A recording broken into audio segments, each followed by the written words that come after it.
Gotcha. And the last question here, a little anonymous question, a private message. They feel very passionate about moms, especially stay-at-home moms, and helping them with stress management. Um, and they'd appreciate any insight into whether people are able to reach this particular group in a way to provide meaningful support. The concerns being that they're either so buried in familial obligations that they don't really consider taking care of themselves yet.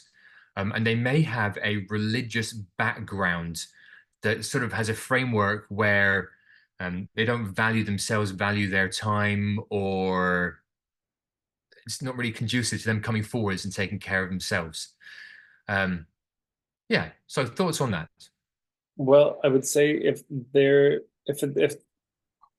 religious cultural programming is such that they're not going to come forward, they're probably not an ideal client unless they're aware of that programming and they're wanting to get over it, in which case that you could have an offer on that. Yeah, reaching moms, that's rough. That's hard. Again, the advice I would give on this one, find a role model. Find somebody who's doing what you're doing profitably and learn from them. They'll tell you a lot more than I can about I'm not a mom, never been a mom, never going to be a mom. So I don't know. I haven't had that experience. But there are other people who have and who make a business of this.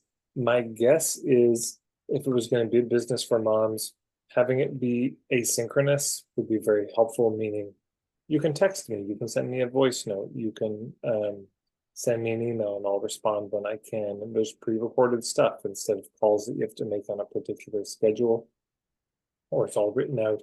That kind of thing would probably be more amenable to moms, smaller bite-sized chunks, um, things they can do on their own time uh, would be helpful.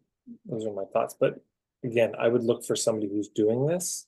Look for five. Find five role models, interview them, see what they're doing, see what their business model is, what their niche is, what their offers are. You could learn a lot from that.